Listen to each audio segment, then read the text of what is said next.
now that there's this argument with skillibeng versus Masicka, who is bigger, right?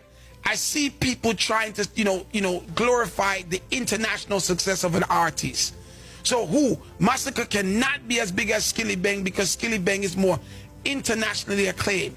He's on the charts. He has a relationship with international artists, and rightfully so. Give him his credit. skillibeng is a good artist. He's a great artist, right? Masicka is also a great artist, right?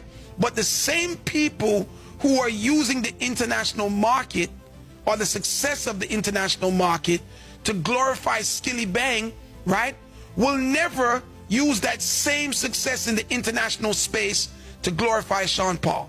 When it's convenient for the conversation, dancehall is a genre, right? And when you want to flip it to take away Sean Paul's credit for what he's doing, we look at dancehall as a space. And then when we look at dancehall as a space, we eliminate Sean Paul out of the conversation because we're like, him now run the ground. And the ground would be considered the space, right? So now that we're talking about, Skilly versus Masicka, which is you guys' new conversation, right? You guys are now doing the same thing, right? In order to put skillibeng over Masicka, right? Now you guys want to, talk about the international acclaimed and who's bigger because of who's international and who has all of this reach international. And according to you guys, when you do it that way, right, it drops in the lap of skillibeng, which I'm not arguing with. I'm not debating who's bigger. I'm just really having a conversation with you guys, right? But when you guys want to argue about Sean Paul's status, nobody wants to credit that international, nobody wants to look at that international market and that international presence of Sean Paul. We claim that it don't really count. But Sean Paul is not the only artist that I feel is a victim of this unfair judging and this unfair comparison, right? Cranium is also another artist that I feel that the industry or the fans do the same thing to, right? Because he doesn't have, or you guys would say he don't have hits after hits after hits after hits in the core, which he kind of really does, right? We tend to act as if that he's not this superpower artist in the culture when he really is, right? When you look at streaming numbers and you look at accolades, right? There's not many dancehall artists that can stand up to that of the achievements of Cranium.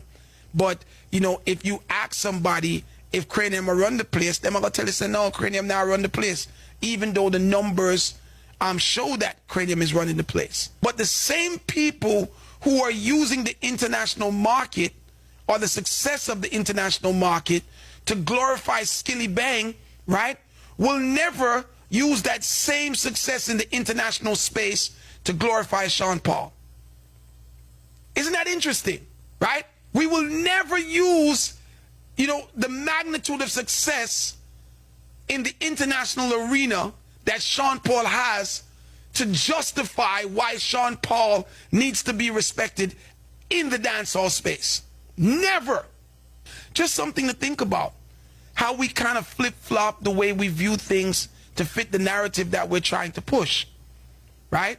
Because for Sean, we don't want to give Sean any credit because we say that Sean is not running the dancehall space.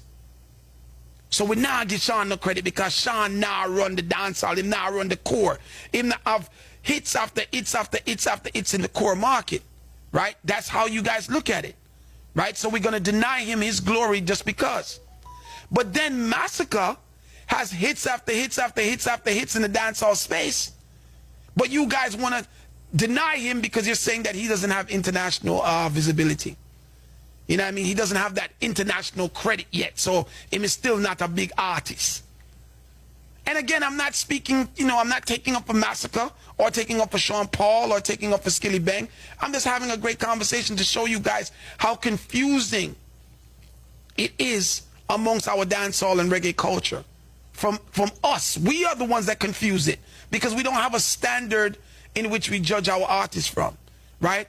We become not fans but fanatics of artists, and because we are fanatics of artists, we keep moving the goalposts to make our artists come out on top of every single situation. And that's the problem that I have with dancehall.